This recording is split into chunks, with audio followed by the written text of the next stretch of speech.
Ladies and gentlemen, thank you for standing by, and welcome to today's webinar, How Healthy is My Community? A Practical Guide to Community Health Assessment, presented by the Foundation for a Healthy Kentucky. We encourage you to submit questions via the chat feature, whether joining us by streaming the audio over your computer or by phone throughout the presentation. Questions will be addressed at the end of the presentation as time allows. As a reminder, today's call is being recorded Wednesday, May 30th. Today's speakers include Joan Buchar, Senior Program Officer at the Foundation for a Healthy Kentucky, Sharon Perkins, Director of Health Policy at the Kentucky Hospital Association, Judy Mattingly, Health Educator at the Franklin County Health Department, and Linda Sims, MSN MPA, Public Health Director at the Lincoln Trail District Health Department. Joan, please go ahead. Thank you, Susan. I'm Joan Buchar, Senior Program Officer at the Foundation for a Healthy Kentucky. Thank you all for joining our call today. As you may know, this is the second webinar in the Foundation's 2012 Health for a Change training series. This free, multi-part series combines webinars and in-person workshops designed to support the work of emerging and established health coalitions doing the important work of fostering change in Kentucky. First, I'd like to begin with an introduction to the Foundation. The Foundation for a Healthy Kentucky was founded in 2001 with a mission to address the unmet healthcare needs of Kentuckians. The Foundation does this through making grants, supporting targeted research, convening key stakeholders, and by providing training and technical assistance through events like this, and providing policymakers with the resources and information needed to make decisions that impact the health of Kentuckians. This year, the Foundation launched a new strategic plan, so even if you're familiar with the Foundation, this part may still be a little new to you. We're narrowing our focus to just two initiatives, promoting responsive health policy and investing in Kentucky's future. These two initiatives will build on what we learned over the course of the past 5 years, and despite the new names, the commitment to supporting local coalitions with information and training resources will remain. Today, we're joined by Judy Mattingly from the Franklin County Health Department, Sharon Perkins of the Kentucky Hospital Association, and Linda Sims from the Lincoln Trail District Health Department. Judy, Sharon, and Linda will present a collaborative model of community health assessment. Before we begin the webinar, I want to remind you of the broader scope of the Health for a Change series.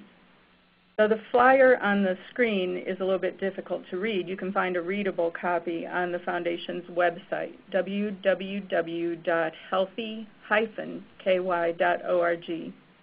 The Foundation launched this series this month with 2 webinars demonstrating how you and community partners can find and use data sources to identify the health needs of your community.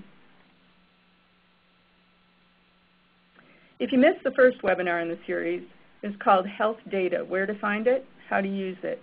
You can now access both the PowerPoint and the audio on the Foundation's website, which is healthy-ky.org. It's under Presentations and Reports. The focus of that webinar was the Kentucky Health Facts website, which is www.kentuckyhealthfacts, all one word, .org.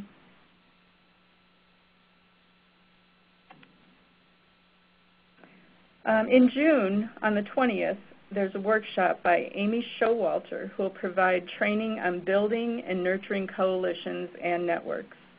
Then later this summer, we'll have webinars that will help you identify the differences between advocacy and lobbying, also finding policies and programs that are evidence-based, a webinar on planning a budget and successfully applying for grant funding. Then workshops in the series will present how policy is made and promoted in Kentucky, how to build a campaign around your health issue, as well as how to evaluate your efforts for future planning and funding. You can register for any and all of these on the Foundation's website, or at www.regonline, which is regonline.com/2012 Health for a Change. That's all one word. Well, with that said, let's dive into today's webinar. Our first speaker, Judy Mattingly, is the accreditation coordinator for the Franklin County Health Department. She leads their accreditation, their quality improvement, and strategic planning efforts. Welcome, Judy. Thank you, Joan. So as you all know, I'm Judy Mattingly, and in addition to being the accreditation coordinator, like Joan said, I'm also the quality improvement and MAP coordinator, and the MAP coordination part comes in a lot with today's webinar. So in order to apply for National Public Health Accreditation, health departments, either local, tribal, or state, have to have 3 prerequisites that you now see on your screen. The first one being a community health status assessment, and then that status assessment should be used to develop a health improvement plan. And then the agency must also have a strategic plan just for their agency, while the health improvement plan can be thought of as a strategic plan for the community at large. But not only is the health status assessment that we're focusing on today required as a prerequisite for accreditation, but it's also found within the FAB, or the Public Health Accreditation Board's standards and measures. And in case you haven't seen that document, I've put a picture of it up on the screen for you. And in case you don't know, but I'm sure most of you probably do, there are 12 domains within the FAB standards and measures. The first 10 align with the 10 essential public health services. Domain 11 focuses on the administration and management of the health department, and Domain 12 focuses on the governing body of the health department. But where we find the requirement for a community health status assessment is in Domain 1, and as you can see there, you can read what is required by Domain 1, how it's actually stated. But then under each domain, there are those standards and measures. So the standard that refers to a health status assessment is 1.1, and it requires that health departments either participate in or conduct a process, a collaborative process, that results in a community health status assessment. And then under each standard, there are measures. So measure 1.1.1 for tribal and local health departments requires, again, that they have that comprehensive partnership to help develop the health status assessment. Now, I wanted to make sure that everyone actually got to see what the standards and measures themselves look like. So, of course, this is under Domain 1. You can see the standard 1.1, the measure 1.1.1. And for this particular measure, there's actually 3 pieces of required documentation. You can see the first one at the bottom of your screen. And I can't point out enough how excellent this guidance is here to the side of it. So if your health department is considering applying for accreditation, read this word for word. Do not just skim it. You will find your timelines in there. You'll find if there are particular partners that are required to be a part of the process. And so for that 1.1.1, tribal and local, you can see that there's actually, whoops, sorry, I went too far there, 3 pieces of required documentation. The first one is that you have representatives of all sectors of the local public health system, that you have regular meetings, and that you have a description of the process used to identify the health issues and assets. So try to keep that in mind as we go through the next couple slides, but I wanted to show you how we got to this point, and then I'll actually show you the documentation that we did submit for our National Public Health Accreditation documentation. So we started gathering this documentation back in 2008. Let me see if I can get my slide correct, sorry. There we go, back in 2008 with the National Public Health Performance Standards Program. And that is just one of the MAP assessments that we'll get to in just a moment. But this one particular assessment is supposed to assess the competencies and capacities of the whole public health system, not just the health department. So when we conducted that assessment, we were able to pull together 63 local public health system partners. And those partners were representative of all these different little eggs or jelly beans that you see on your screen now. You can see there that hospitals are over to the left top of the screen are a very important partner in this process. Our particular hospital in Franklin County, the Frankfort Regional Medical Center, is a for-profit hospital, so they are not held to the same requirements that you're going to hear about on today's webinar, but nevertheless, they have excellent data that we need, and they are a very important partner in our process. So to get those 63 partners at the table, we sent a save-the-date card, we sent a letter of invite, and then we also sent a reminder card. And we sent those out to over 300 local public health system partners to get those 63 at the table. So if you're ever in need of any of these resources, don't be shy or hesitate to reach out to us. And after conducting that assessment, you get back a whole PDF document with your results and pie charts and different graphs. This one particular graph I pulled out shows our activity level for all 10 of the essential public health services. And we used those results to bring those partners back together and start the actual MAP process. And for those of you that might be unfamiliar, MAP is Mobilizing for Action Through Planning and Partnerships.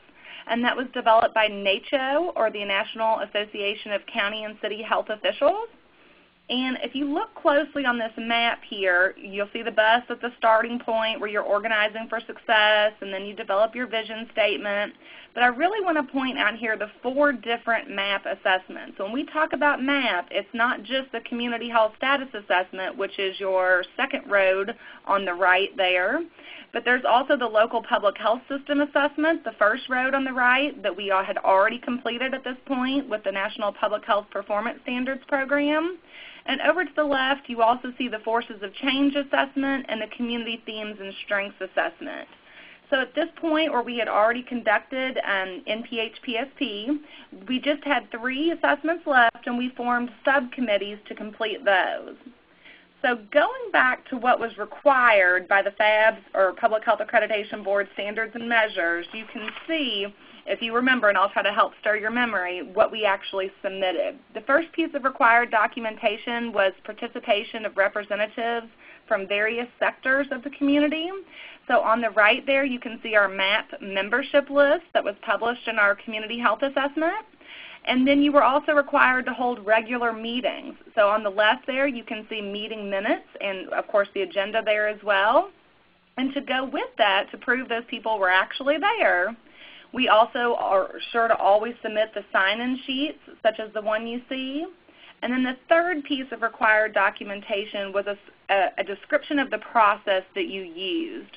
The FAB Standards and Measures also mention APEX and some other community planning tools, but MAP is being recognized as the gold standard here, and so that's what we provided, was just a simple PowerPoint that we presented to our community to explain the process to them. So going on to the next measure, 1.1.2, Tribal and Local, this is the measure that actually calls for the community health assessment itself and not just the process to get there. So here are the particulars of what is required in a community health assessment that is submitted for public health accreditation. You can see A there that they want proof that various sources have contributed data. They want demographics for B. C, they want to know about health issues and particular groups that have health issues. Throughout the standards and measures, you'll see a strong focus on that health equity. For D there, they want contributing causes of health issues, and for E, they want to know about resources or assets to address those health issues. And then again, of course, please remember that there is much more detailed guidance that is provided in the standards and measures. Now also with your community health assessment, you are required to show proof that the community at large has had an opportunity to comment on this and contribute to your assessment. So at this point, the next thing that we had to do here at the Franklin County Health Department and with our MAP partners was the Forces of Change assessment. And this assessment really asks about what threats or opportunities exist in your community that could either positively or negatively impact your community's health. And you can see we conducted that in 2009, and we had 35 key stakeholders present for that meeting, including state representatives and local health officials and local city and county officials. And this is just a quick screenshot of the results that we garnered from that assessment. So while you see the environmental forces of change on this screen, there were also economic, social, legal, political, and ethical forces of change. And this really helped us with that requirement that you have to point out your resources and assets, because we have a nice big column here with opportunities that often pointed to resources that we already had that existed. Now remember that there were still 3 assessments left, so the next one for us was the Community Themes and Strengths Assessment. And that really wants to know what your community thinks about their health, not just what the statistics say, but what do the community members feel is most important. And so we used a quality of life survey that was developed by our MAP subcommittee, and we closed that survey in August of 2009 and had 388 participants. And of course, we're already thinking about ways to increase that response rate for the next iteration of the MAP cycle. And here's just a quick screenshot of some of the results that we got from the Quality of Life survey. And sometimes the open-ended comments were even more helpful than just the ratings of 1 through 5. And those open-ended comments also really helped us to pick out what assets and resources that the community felt that we already had. So now getting to the one that I know everyone's most interested in, the community health assessment, that really wants to know what does the data say, what do the statistics show that the health of our community looks like. And we completed that in December 2009, and we did update it in 2011. And so here's just a quick, again, screenshot of what our initial just raw results looked like. This was the MAP core indicator list that you can pull off of NACCHO.org's website. And of course, very many times it's difficult to find this data at a county level, but we used what we could, and we used everything that we could find. And so what we actually submitted for documentation here was all 4 of these assessments pulled together and formatted into this community health assessment that you see on your screen now. And of course, we pointed out the specific parts of it that matched up with the requirements that we had to have. So, for instance, the first thing for A, actually what I wanted to show you here first was the table of contents. And I know that might be kind of hard to see, but I will give you the link in just a moment where you can go and download this for yourself. But under Community Health Status Assessment, you can see what all core indicators the MAP process required there, which was demographic, socioeconomic characteristics, behavioral risk factors, environmental health indicators, health resource availability, communicable disease data, social and mental health data, maternal and child health, and then also mortality. So those were the different categories specifically under the Community Health Status Assessment. Now, if you think back to that A that was required with your community health assessment, it wanted to know that you got data from various sources and that various public health system partners contributed. So this is just a screenshot of one of our reference pages. I think it went on for 5 or 6 pages. And just on this page alone, you can see primary data provided by numerous MAP partners. And you can see all the different sources that we used. Those sources are referenced throughout the entire document itself. And also required was to show demographics of your population. So we had a table there, and we also had some written text describing the demographics of our population. And then in addition, they wanted to know about a description of your health issues. So of course, we included all of our communicable disease data and our mortality rates, our chronic disease rates. And so I didn't actually include screenshots of those, but they also wanted to know about populations that had specific problems. And again, that was something that we really embedded throughout our whole community health status assessment.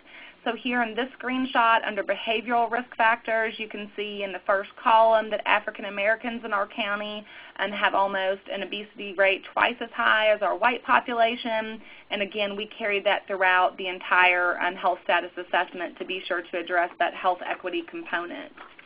And then, of course, they wanted to know about those assets and resources. I pointed out to you how we came up with some of those. Here was a summary of our open-ended comments from the Community Themes and Strengths Assessment, which we gathered through a Quality of Life survey. So we pointed out those strengths to them there.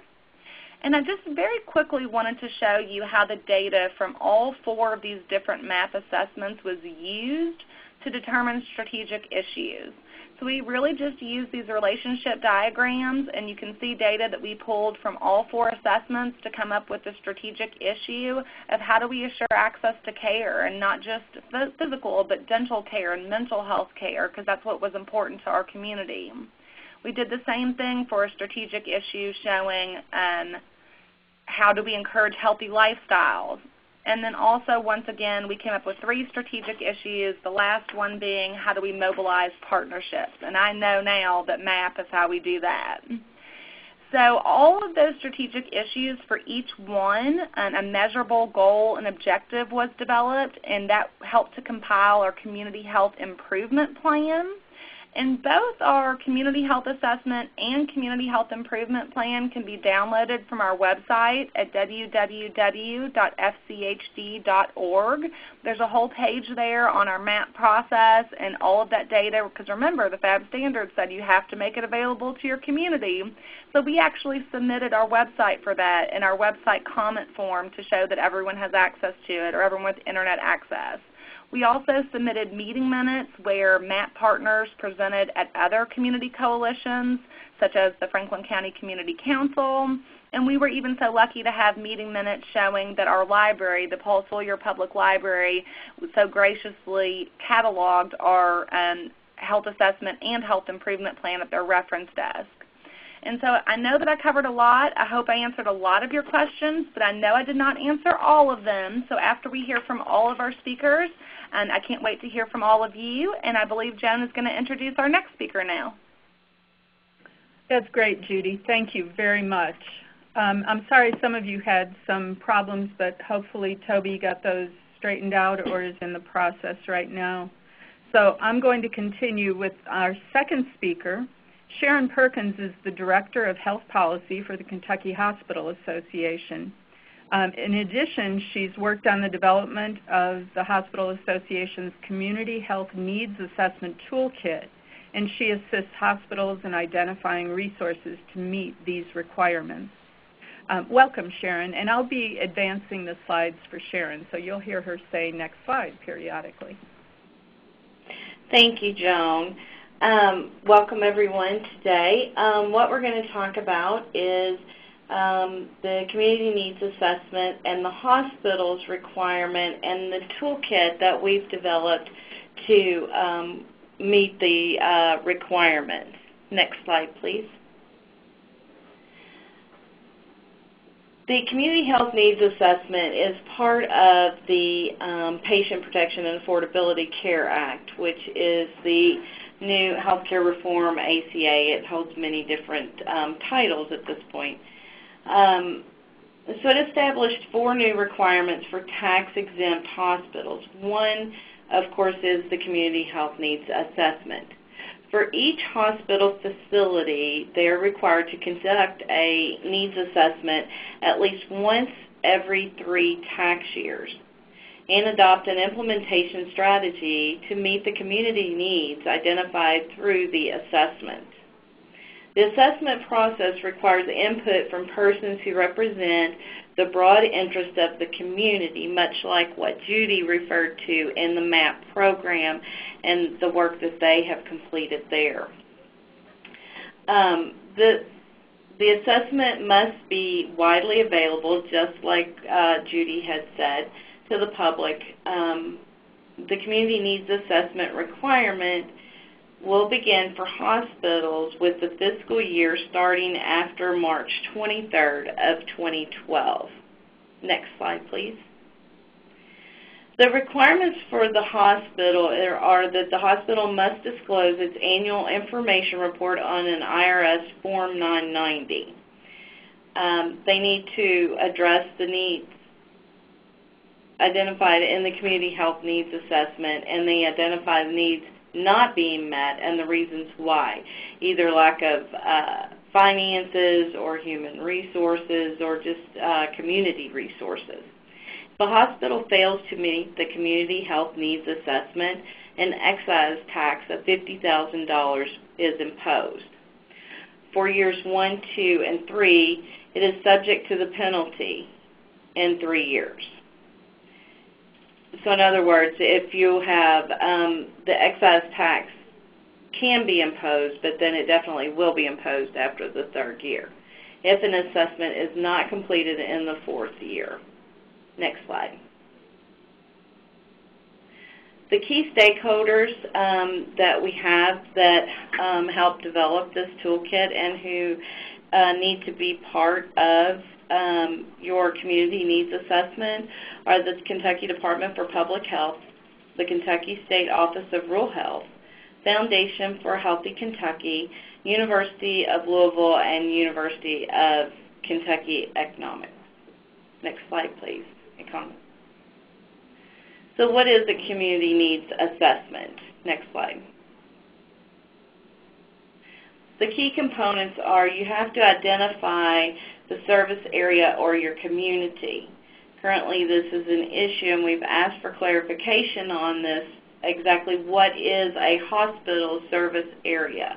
Is that just the area that they are physically in, or is that the area that they receive patients from or send patients out to?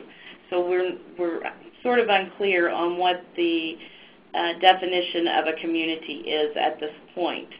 Evaluation of current health care services availability, healthcare status of the community, utilization of services by community members, patient origin and migration trends, and community input through surveys or focus groups. Next slide, please. Opportunities for collaboration for the hospitals are public health department using the MAP process, primary care clinics, local clinics, government officials, healthcare stakeholders, and representatives from special populations. For example, the poor, the non-English speaking, the blind, and hard of hearing. Next slide, please. The health department resources with community health plans and hospital strategic plans are a good starting place for most hospitals. Health departments may have local data, which, as you've seen in the MAP program, the large majority of the health departments have completed this information for the hospitals to utilize. Important for local health departments to participate on hospital committees so that we have shared resources and that we collaborate. Local health department staff can help hospitals with data analysis and outreach. Participation by local health departments can help with improved coordination and services, particularly to the vulnerable populations. Next slide, please. Establishing hospital priorities. Each hospital governing board will decide on programs to offer that align with the needs and given availability of resources within that hospital. Hospitals may adjust their existing community benefits activities to align with the assessment needs. Meeting all of the community health needs assessment requirements is going to be very labor intensive. It's estimated it's a year-long process from start to finish. Outside consultants can be cost prohibitive. So KHA, here at Kentucky Hospital Association, we developed a toolkit as a guide, and it provides you with planning activities, a timeline, allocation of resources, meeting and suggestions on meeting all of the requirements. Next slide.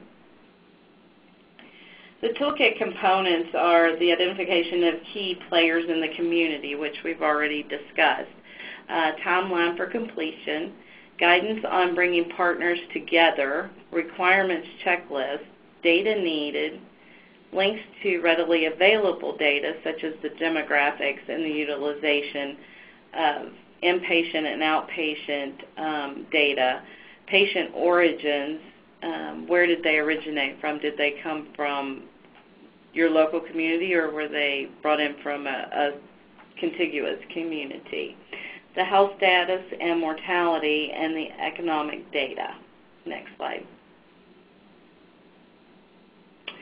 Here is where our toolkit can be found. It is readily available on our website, which is www.kyha.com. If you go to our website and you click on the Patient Safety and Quality tab, next slide, that will bring you to this page, and on this page is the Community Health Needs Assessment. Next slide, please. And in the Community Health Needs Assessment page, you can see that we have an introduction, a background, and we have step-by-step components of how to complete the assessment for the hospitals. In the appendices, we also have the timeline, facilitator checklist, a report outline, which is used to send in with your Form 990 for your taxes, sample survey questions, and other resources. Next slide, please. Here's just an example. This is the facilitator checklist. If you can go down and look at that, and it's step by step on how you complete this process in a timely manner. Next slide, please. This is a sample of what your report should include. Your executive summary, for instance, should be 1 page. So it gives you exactly what information that you need to put into your report that you need to send to the government with your tax return. Next slide, please. All right, if you have any questions, you can email me your questions, or I will be available at the end of the call for any questions you may have. Thank you. Thanks, Sharon. As you can see, there were a lot of similarities between the two past presentations. So Linda Sims is our next speaker who's going to talk about it and do a crosswalk. Linda is the director of the Lincoln Trail District Health Department, which is a 7-county public health organization. She's a fellow in the American College of Healthcare Executives, and she's been the president of the Kentucky Health Department Association since January 2009, in addition to other things. You're able to read the bios for our speakers in addition to the little bit I've shared with you. So welcome, Linda, and we look forward to your presentation. Thank you, Joan. Wow, we've had a lot of great information this afternoon, and I'm going to try to tie it all together and give a crosswalk example of how they align both from the local health department, public health, to the hospital association, to maybe be a quick link to look at. And I want to give credit to Angie Carmen and Allison Davis from UK who created this crosswalk and presented it to the Kentucky Health Department Association. When I looked at it, I couldn't have done it any better, so it's just a perfect example of how we can utilize this tool here to look at what is being done from both perspectives on the community health needs assessment. So if you look on the left column, you'll see the role of the local health department, and on the right is the role of the hospital that's participating in the community needs assessment from the 501c3. And again, with health departments, one of our basic functions is to do assessment, and the Institute of Medicine, identifies the role of public health and the future of public health in that directive. So when you look at how that merges, and again in the middle, the merging of purpose, you look across to, on the right side, how that ties into the requirement for the hospital under the new Affordable Care Act on meeting the community needs assessment. And if you look, a lot of times there's a reference to what piece of that law and requirement is from either the local health department under the FAB standard on the left or to the publication on the right.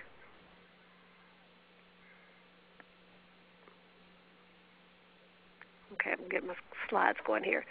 If we look at our timeline, and again, I don't want to repeat a lot of what, did I miss one of the slides, I believe? Let me go back here.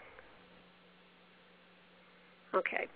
If you look at on the second one, the Public Health Accreditation Standards gives guidance to the method of how you can do a community health needs, which might include the MAP model, which works well, but there are other examples of models that could be used for each community. Might be different, and one may work better than the others. And again, Healthy Cities Communities or Community Indicators Project, the Community Asset Mapping, APEX, PACE, and many of these that have been used throughout several years.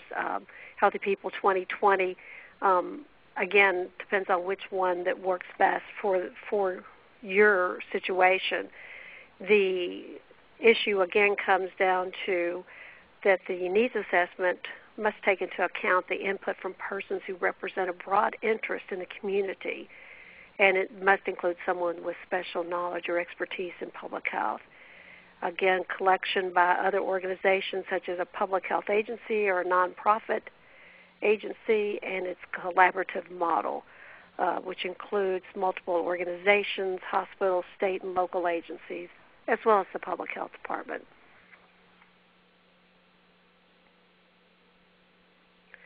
On a timeline, again, 5 years is what the date of the last acceptable assessment would be for accreditation. The local health departments can do the community health improvement plan process more frequently than 5 years, but again, the 5 year is the timeline. And for the community health needs assessment under the Affordable Care Act, it's listed at 3 years.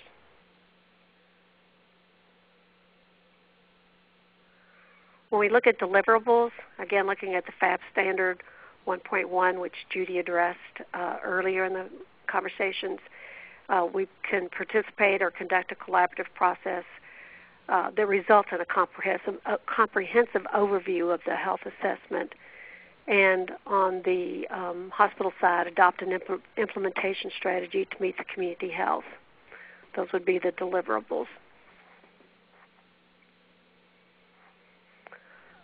Again, process, which we have heard throughout the presentation, how we do the phase 1 under the local health department using the MAP process. Again, organizing for success of partnership development. We're going to engage participants as active partners. Under the tax-exempt 501c3 hospitals, they're going to establish the assessment infrastructure. And again, we're going to be looking at the assessment infrastructure beginning with developing partnerships, not only with the hospital internal staff, but also with outside agencies. And I realize this is a little bit duplicative, but it's 3 different ways of looking at how we do the process of getting a community health needs assessment.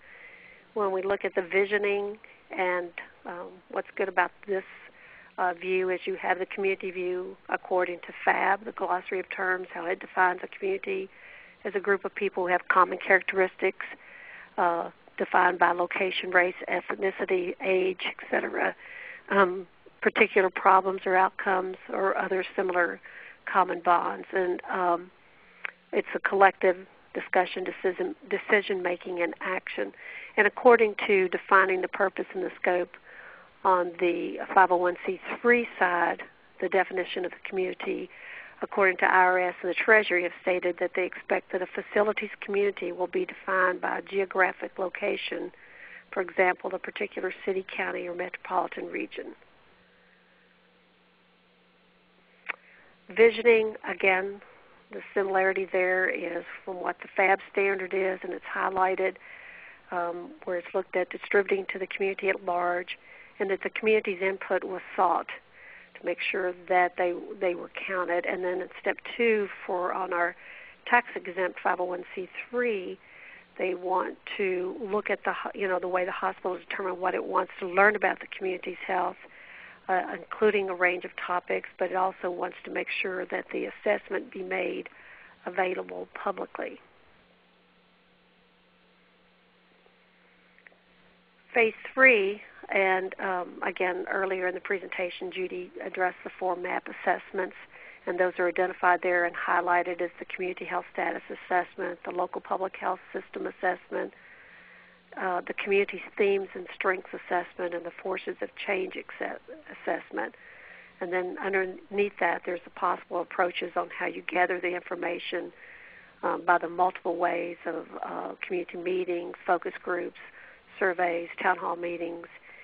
And on our step 3, on our tax-exempt 501c3 hospitals, the collecting and analyzing of data, again, identified as the core of any assessment, but each hospital is required to have the broader community input and the community health needs assessment. And again, multiple ways and tools, and again, very similar ways, town hall meetings, focus groups, mail survey, web survey, very similar in nature. Phase 4, identify strategic issues, along with formulate goals and strengths, the assessment data. The participants can determine which issues are critical to the success of the local public health system for its vision of improved community health, and then it links directly up to step 4 of the tax-exempt 501c3 hospitals for selecting priorities, where they select a manageable number of priority issues based on the data and the knowledge of available resources and the capabilities that are there to address.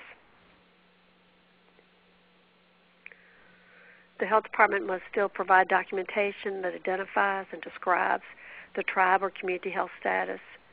And on step 5, under the 501c3, the documenting and communicating results, there needs to be a written assessment or summary of the report that describes the community, what process was used to conduct the assessment, and how the organization took into account the community and its public health input, and how the health needs were identified.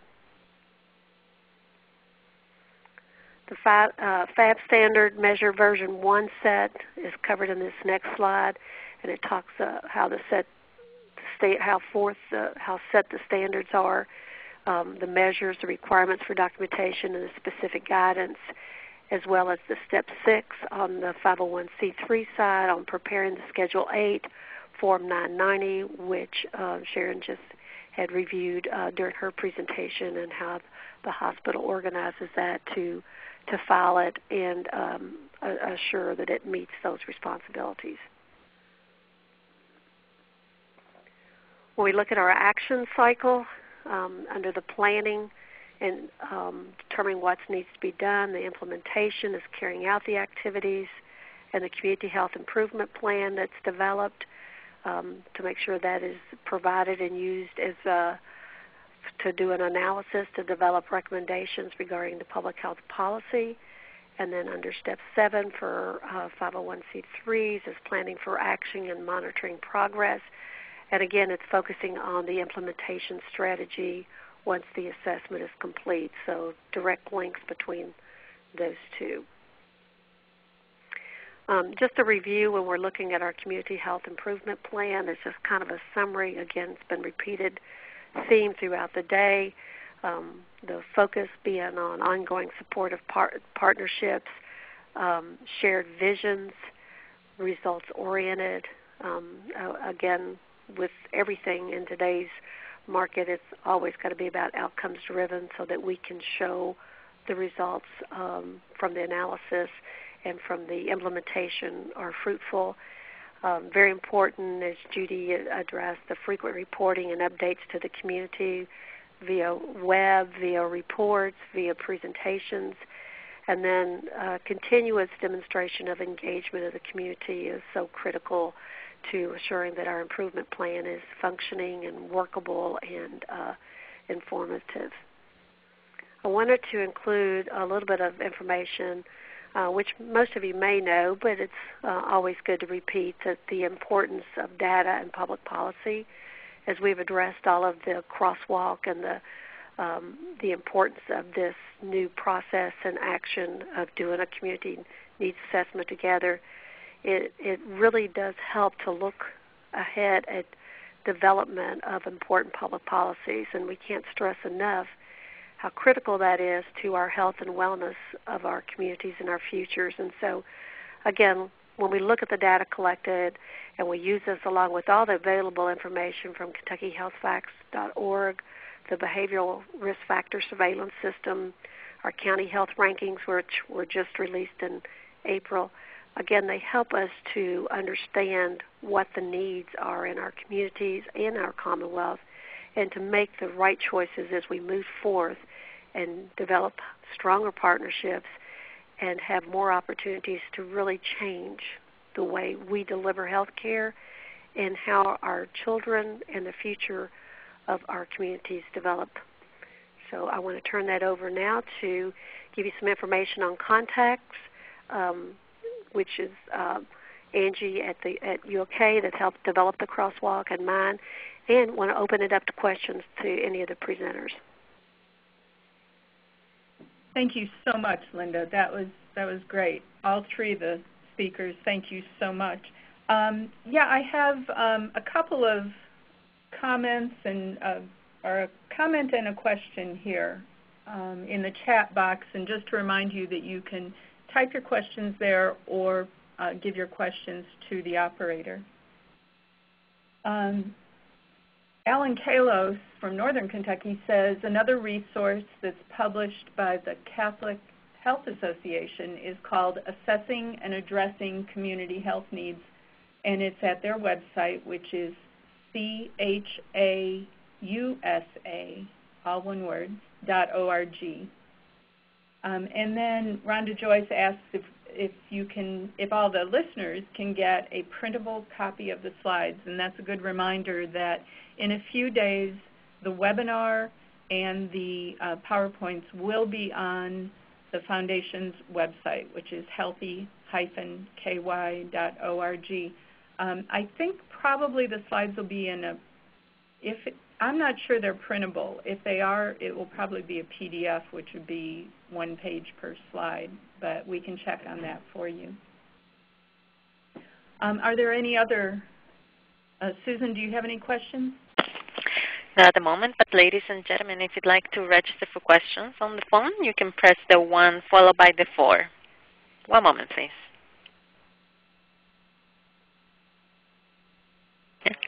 There appears to be no questions on the phone lines, ma'am. I have another question here. Wynn Radford asks, have any Kentucky hospitals been fined for not complying with the community benefits standard? Sharon, do you know? No, no hospital has been fined. Remember that this goes in effect for your tax year after March 23rd of 2012. So this just went into effect.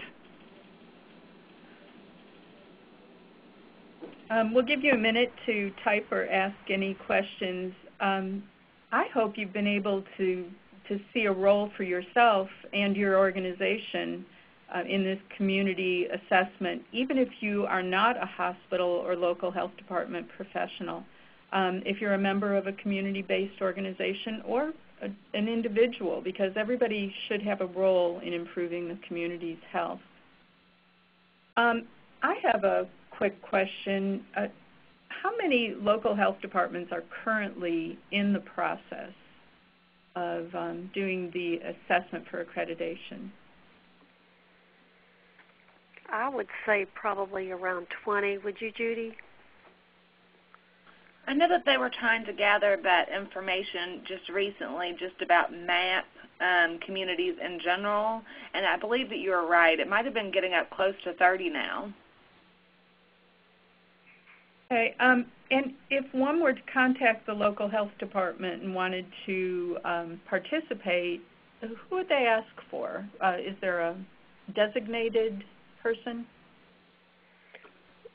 We have a group. And I would say if they called and just asked for the MAP coordinator, that a health department's going to know who does MAP for them. Okay. Correct. And we do have a group that meets usually monthly or every other month of our quality coordinators that are participating in MAP. So if they don't have luck getting hold of somebody, they can contact one of us and we'll link them to someone. Great. We have another question. Louise Kent asks, what role does the Kentucky Hospital Association see for the local health departments in the community health assessment? Hi, this is Sharon again. The role of the local health department is to look at the data, and to help the hospitals understand the community disparities. They can also, using the MAP program can be very, very beneficial to the hospitals. Thanks. Okay, we have another one. What strategies, from Malia Young, what strategies have you found to be effective to engage diverse communities, including communities with limited English proficiency? And that would be open to any of the speakers. This is Judy, and here in Franklin County, we're very fortunate that we have like Hispanic groups that meet. So we've been able to reach out to those groups, and usually it's the chairperson of that group that will attend meetings or will at least correspond by email. And then, of course, when we did our quality of life survey for the community themes and strengths map assessment, we made that available in both English and our second most common language would be Spanish in our community. We've done a similar with the use of the different documents and the Spanish language, and the faith-based organizations are very good to approach them for help and assistance with the diverse populations.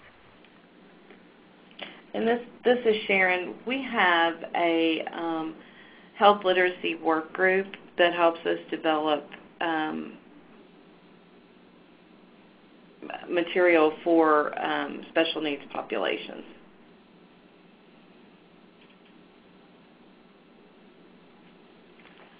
Thank you.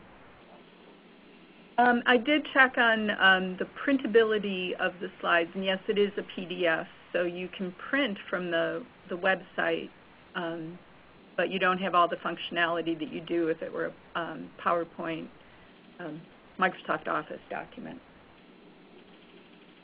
Are there any other questions? Susan, do you have any?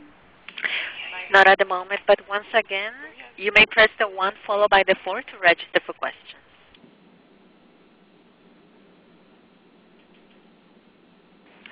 And there's still no questions. Okay, if there are no other questions, we wrap up a few minutes early. I want to thank all our speakers. Thank you so much for taking the time. Thank you for all the attendees on the webinar. We've been very pleased with the response we've received from these webinars. Remember our workshop, which is June 20th. I know many people have registered for that already. And we hope to see you either then or at one of our other workshops, and of course on our future webinars. And feel free to always contact any of us here at the Foundation at healthy-ky.org. So thank you very much, and thank you to the folks at ReadyTalk. Thanks, Joan. Ladies and gentlemen, that does conclude the conference call for today. We thank you for your participation and ask that you please disconnect your lines.